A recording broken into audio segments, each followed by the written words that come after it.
You are listening to the Push Media Podcast Network.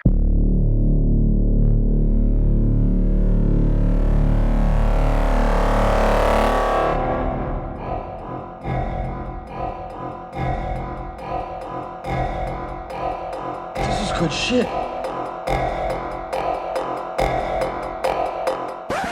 Oi, g'day, mate. G'day, you cunt. G'day to really nobody in the Australian government.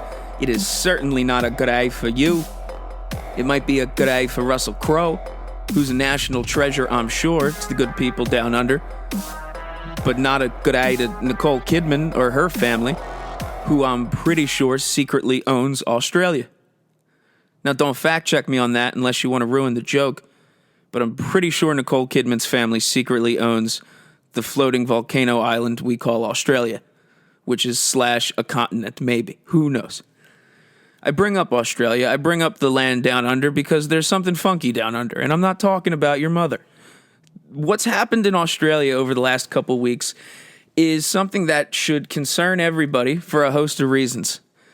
First being, I'm not sure if I'm right about this, but that has never stopped me before. Australia is the country, other than England, that is most similar culturally to ours, to America. It is the country on a global scale that represents best the same values that we have here in America.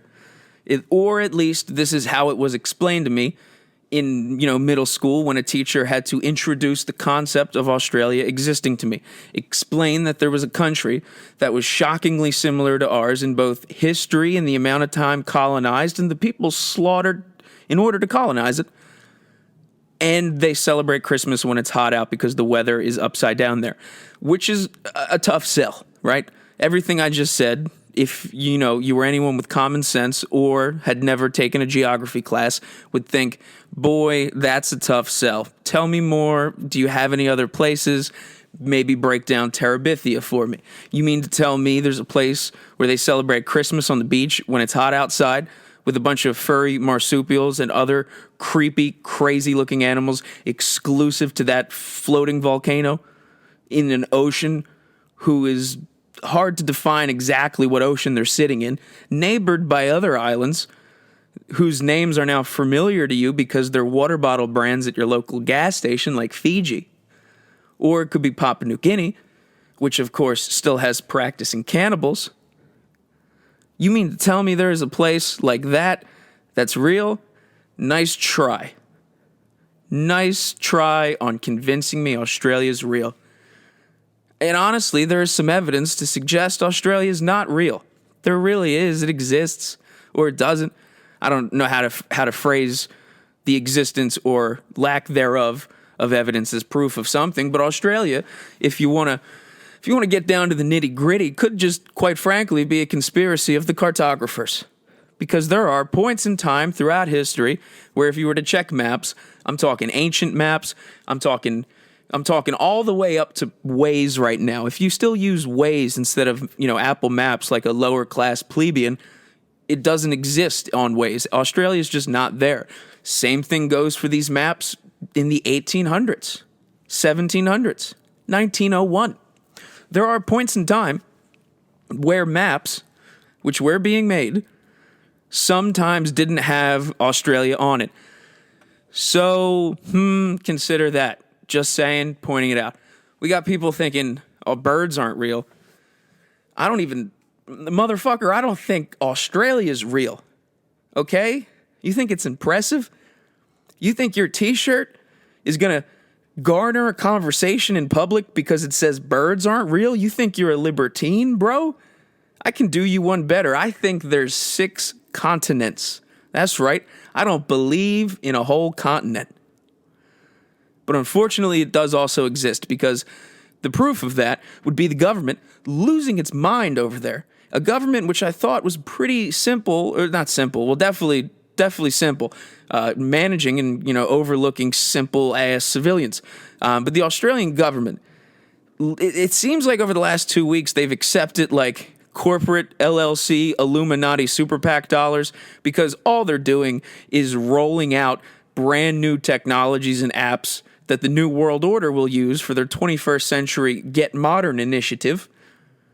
And the Australian government is implementing all of it and convincing all of the Australians that it is somehow related to public health and the protection of their delicate, criminal descendant immune systems in the name of not getting COVID. COVID, and if you don't know what COVID is, it's this virus that's happening. COVID is short for coronavirus, which is a virus. And if you've ever gotten a flu shot, that was a vaccine protecting you from a strain of a coronavirus. And of course, coronavirus has surged as of late, with numbers rising, the highest they've been in over a year. You see it in the news. You see it out in the world. If you walk around with, a microscope, there's all these new variants, things like Delta, Lambda, Omega, 3, fish oil. So the numbers are surging. Australia being an island, you would think, because they're an island, they have a bit of a strategic advantage when it comes to protecting their people from something invisible and spreadable like a virus. So the combination of Australia having a strategic defense shield from viruses, also with coronavirus at large simply surging and gaining traction and picking up speed and momentum and power and any other analogy you want to use, somehow coronavirus infections have jumped in the country of Australia from 0 to 1. Somehow, coronavirus infections in Australia have jumped from 0 to 1. I'm not going to do it a third time. It went from none to 1. It went from none to 1, and the Australian government hit the Goldstein telescreen 1984 red panic button and decided the cops should impersonate people on social media if they want to. Somehow, the Australian government, with their charming, hunky-dory, aw shucks, vaguely European British accent, has convinced all of the people there that it is a good idea and it is in the interest of their immune systems and well-being to let the police and any authorities in the government there have the ability to track everything you do, everywhere you go, everything you buy, all of your social media presences, and going so far as to alter what you put on social media. Literally, the government has passed a law over in that floating hellscape inferno entrance to hell itself, the right for the government to alter the public record and impersonate you and therefore your integrity, word, and reputation for the end of time and have the ability to put you in prison whenever they want. Which is kind of ironic, coming from a country founded by people who were sent there because prisons were too full. You were so shitty, they didn't want you in the prison that you were first sent to. You have bad ideas, and you come from bad genes, and you can't let the police pretend to be people online. My God, how stupid. How stupid are the Australian people? I didn't realize they were this bad, and I knew they were overrated. I knew there was something fishy going on over there. I knew there was something fishy happening in the land down under, not talking about your mother, because Hugh Jackman's wife's ugly as shit. Nicole Kidman's family owns the country secretly. Those are really my only 2 points of evidence, but that's as much as I've ever given a shit about Australia up until very recently. Because if the country that I was taught, literally according to approved curriculums in this country, Australia being the most similar, has adopted, quite expeditiously to quote T.I., a law giving the authorities the ability to literally impersonate you online, to seize control of your Facebook, your Twitter, to know where you are at all times. There is literally a new law in Australia where the government has the ability to text you at your phone and require that you prove by snapping a selfie of your dumb Aussie face to prove where you are.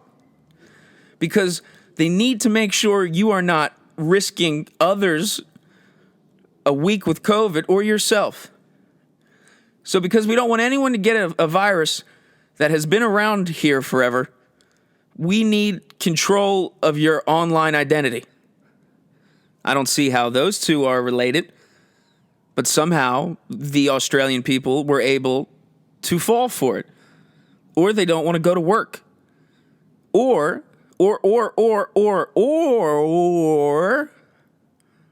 like the thing used on a boat, maybe the people of Australia can't rebel against this, can't put their foot down, can't tell their government to fuck off, you cunt, because you gave your guns away. You remember? If you don't remember, I'll refresh your history. So Jim Jeffries is a comedian who was funny and completely sold out, and now wears a suit and talks about the news in America with an accent like a lot of comedians in the past. The guy whose most popular bits were shoving a plastic egg up his asshole or calling his fat, mentally disabled mother a nickname for a circus elephant. That guy now wears a suit. The guy who used to snort cocaine off of bathroom seats in Amsterdam is now trying to tell me about what's happening in Afghanistan. But, aside from Jim Jeffries. Jim Jeffries did a bit that was pretty famous, that went viral, that got a lot of people engaged in the great gun debate, because that's something we do not talk about enough here in America. And in this bit, he explained how in the beginning of the 21st century, in the early 2000s, there was a mass shooting at a school because Australia wanted to, get in on the action too. But after the mass shooting in Australia, the Australian government passed, a law expeditiously, again, shout out TI, taking all the citizens' guns away because, they could. They didn't have a Second Amendment. So now the citizens gave all their guns away. And in Jim Jeffries', stand-up bit, this was presented as a good idea because there hasn't been a mass shooting since. And it's great that there's not mass shootings. I'm not a big fan of them. I haven't done one, not interested, have no inclination in the slightest. So did you get that, FBI? I know you're listening. But this is what happens when you give them away. Guns, I'm someone who really, really supports your right to have a gun.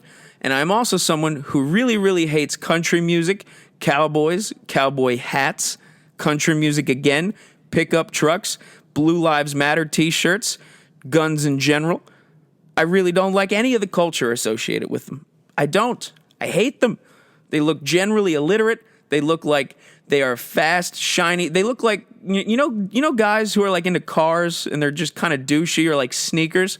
Guns are like that, only in my head, for rednecks who also want to kill people. So I don't like guns at all. In terms of like what you would expect my attitude versus where politically my opinion would align on the issue of guns, I could not be more diametrically opposed in appearance. I hate guns, but I vehemently think it is important that you have a right to own them. And the reason I think it's important you have a right to own them is not because a gun is a gun. It's because a gun represents, physically in the space you occupy with things and tools that do stuff, an expression of rebellion or protection of self. That's what they mean. It's the implication of having a gun. If all of the free citizens, the people who are the things governed by a government, if they don't have a tool, if they are restricted from possessing a tool which could literally cease the existence of something encroaching on your safety or sovereignty, you have officially ran out of options, and you can bend over and present your bare buttocks to the government and whoever is elected right now and sitting there making decisions and doing whatever they so choose. It's bad. It's real bad, guys. And it's real bad because I have to think about Australia, a country I don't want to think about. And now you're making me think about it, which of course makes me then think about places like New Zealand. What the fuck's going on there? I used to think of New Zealand, in my head, New Zealand represented, the relationship to New Zealand and Australia was kind of similar to what I imagined the relationship to Virginia and West Virginia is like. Because Virginia, at least in my head, is, the highest of the high society in the South. They are the aristocratic racists below the Mason-Dixon line. They represent the elite in the shittiest part of America, the South. But now take West Virginia, a country, it might as well be a fucking country with some of the documentaries I've seen. But West Virginia is a state which shares its namesake with Virginia, with this Southern royalty estate thing. And yet, the people within West Virginia, unlike the, cultured aristocratic Klansmen of Virginia, the people in West Virginia are a bunch of vampire hillbillies living in trailer trucks, snorting, burning, and lighting on fire oxycodone for recreational fun. That was the relationship I assumed New Zealand and Australia had, with New Zealand being Virginia and Australia being, the vampire hillbilly rednecks living in a trailer snorting oxycodone for fun. And it turns out that it is important to keep an eye on those hillbillies, because there could be people who come in and convince those hillbillies it's a good idea to give up everything of value and personal identity and hand it over and be watched all the time. I am a crazy person. I know that. I'm someone who thinks my opinion matters. How crazy is that? So, because I'm crazy, I'm also someone who really, really values privacy. It is a core tenet of my belief system. Respecting my privacy, honestly, because I don't respect yours. If I'm being if I'm keeping it a buck with you, I don't respect your privacy at all. In fact, I devote a lot of my free time to figuring out ways to violate other people's privacy without them knowing, in private, on my own time. That being said, you have to care about privacy. And that's not a new argument, but what seems to be new is this general sentiment, or the proverbial seesaw, tipping slowly but ever so surely back in the direction of people who like to say things like, well, I have nothing to hide. Go ahead. Look at what I'm doing. I just want to be safe. I just want to be able to get on a subway and not worry about a guy of a vague ethnicity who I can't determine having a suspicious-looking backpack that might or might not blow up. No one wants to live that way, I get it. But unfortunately, that's the world we're living in. I don't see that changing unless we all get along, and what are the odds of that? But because people don't want to experience terrorism, which, the definition goalposts of terrorism keep getting pushed back and back by the CIA, FBI, and our government, but because people don't want to experience terrorism or terroristic threats or attacks, people are cool with giving up their privacy. People are cool with letting anyone know where they are, what they're doing, or what they're buying, or who they're buying it for. But when you do that, you're not just making yourself safe, because I hate to break it to you, like I just told you, there are people like me trying to spy on you. And there are government agencies that have been doing it since the dawn of time. Probably before even this country was called America. So you've already been tracked. It's too late. In a weird way, you have to care about privacy, and you cannot compromise a single bit when it comes to it. And then you should also keep in mind that it's a complete moot point and a lost cause, because it's already been gone. But because of that, you need to, at least in your head, make an ongoing effort to remain private, to always keep a part of yourself to yourself. A wise man once told me that. And the alternative would be living in a country where every part of you is known. And when every part of you is known, there is no mystery to you. And if there's no mystery to you, why are you talking to me? I don't want to know you. I don't want to hear your stories. I don't want to ever waste precious time that I have alive talking to anybody who has zero mystery. Mystery is the force that keeps people doing shit. So when you decide that you have nothing to do with privacy, there is no reason for you to have any way to keep any component or aspect of your life private or personal, you are now living exclusively and forevermore, shout out Edgar Allan Poe, in public. Publicly. In real time. And now you're going to have a real-time social credit score courtesy of the Chinese government. The Chinese government, I don't know if you've known, for the better part of the last 2 years, has a social credit score. And if you're thinking, wait, like that Black Mirror episode? Fucking exactly. Or however you say that in Mandarin if you ask John Cena. But that's a real thing. If you're late to work, if you watch a lot of pornography, if you buy a lot of alcohol, if you don't spend time with your family, if you say anything negative about the Chinese government, anything at all affects your real-time score as a person in that place. You know how when you go to the bank here and you're getting a new car, or you're trying to get a house, or, well, no one's ever going to be able to afford a house again here, but you know when you used to need a loan and they would look up your credit score, which is an amalgamation of, how quickly you pay your bills and all your good financial standings. Picture that system, but now picture it for every single decision you'll ever make. And every decision you make is recorded by the people who control the death penalties for crimes and shared with whomever they want. Now try to convince me that you are an individual, that you are unique, that you are impactful, or at least have the potential to be in your own way. And that might sound cliche, but if you lose that, whether or not you ever had it, but mentally, if you completely give up the idea of individuality, you might as well be dead. Not to be harsh, but it's true. Why else take up resources here? If we're going to strip away, little by little, every single part of a person's life that makes them uniquely individual, and eventually we go from a bunch of people, to just person, to just the people, to just a people, like, the democratically elected Republic of China, where there aren't people with names and histories and families and jobs in a crowd. There is just crowd.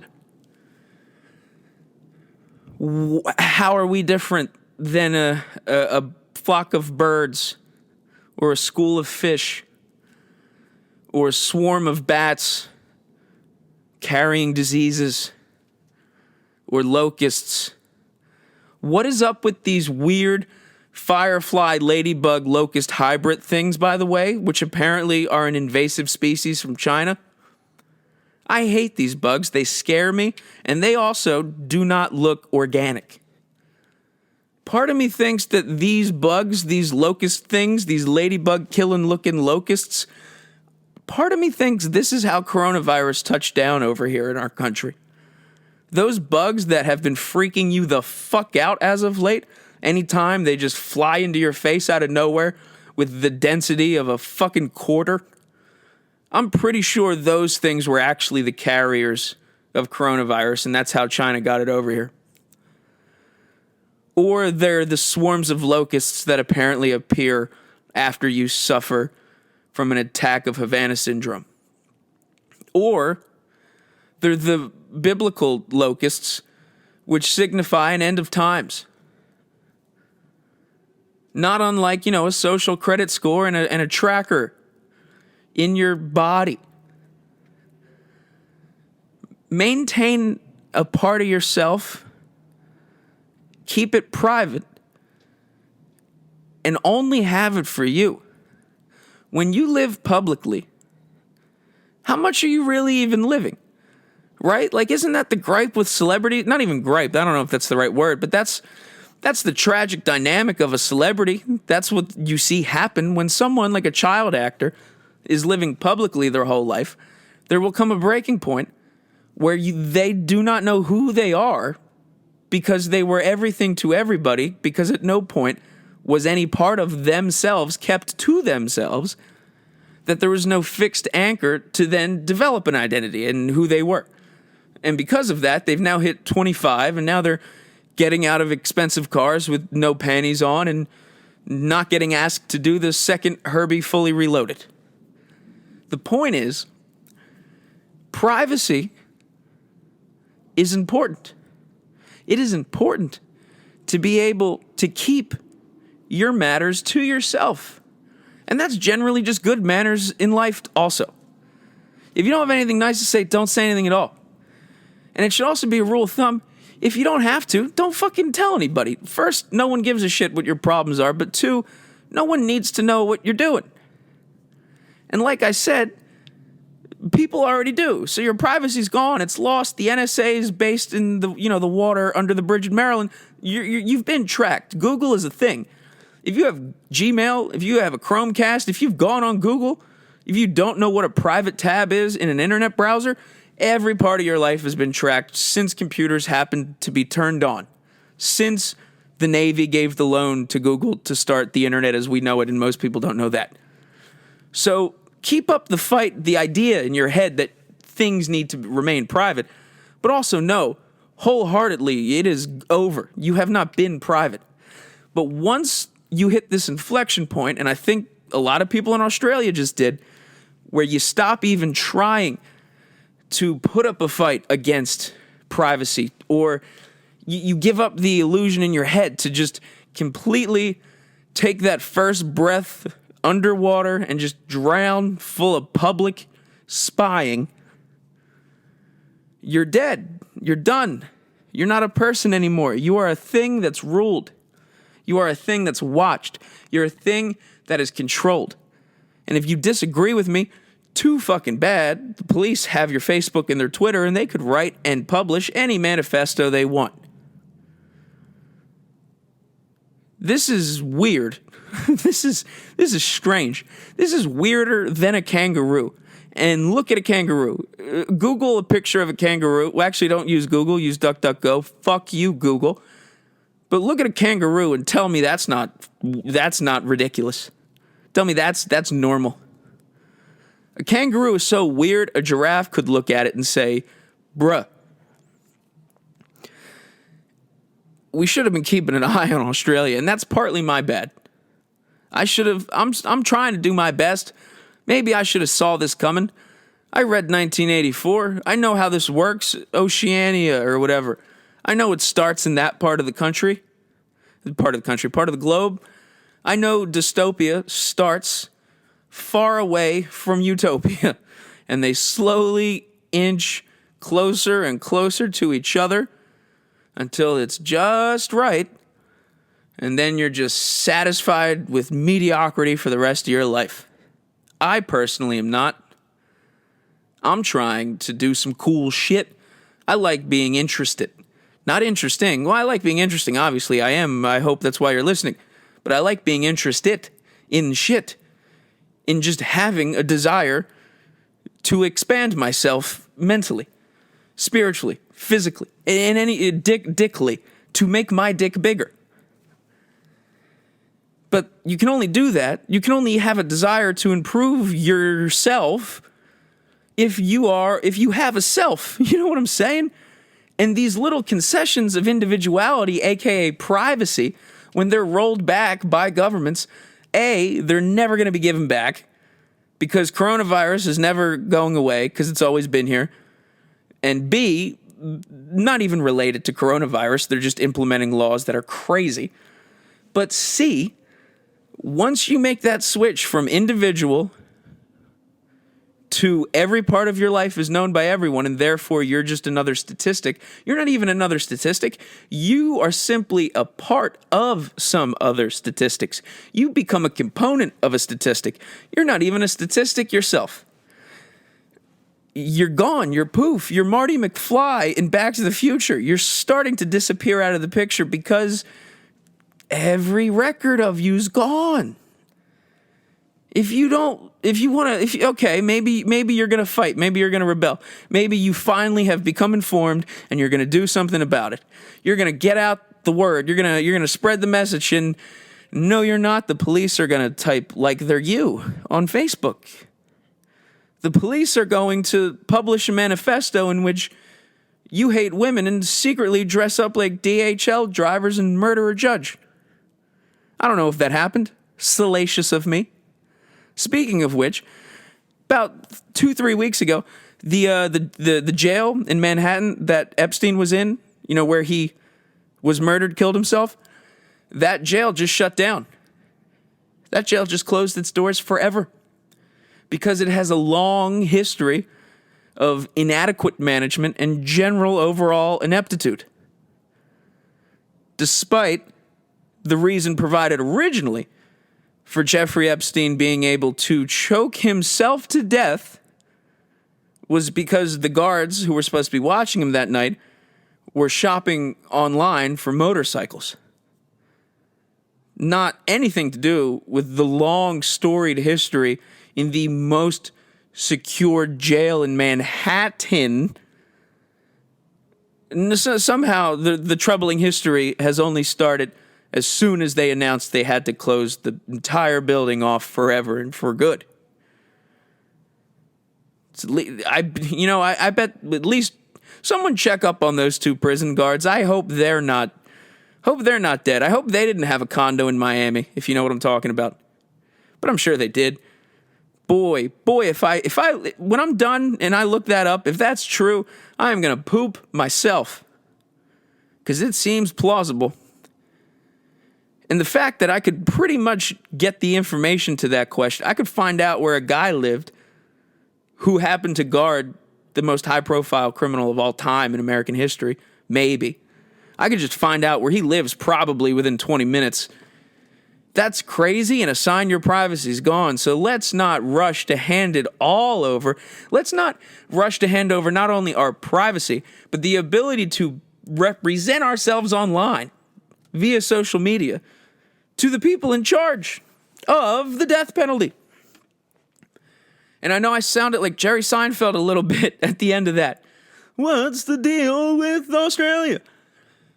I just think I found out I could kind of do a passable Seinfeld. Well, that is a positive outcome of this. That's cool. Maybe that'll boost my social credit score because I'm a little bit funnier to people that like Jerry Seinfeld. And Jerry Seinfeld dresses like a lesbian who just got drafted to play in the NBA. I wonder what Ellen's doing. I wonder if Ellen went to Australia. Didn't Tom Hanks go to Australia? Didn't Hanks with an X, who always has one children's glove on him, go to Australia when coronavirus first broke out? Right? Wasn't that a thing? Fucking Robert Langdon. Good eye.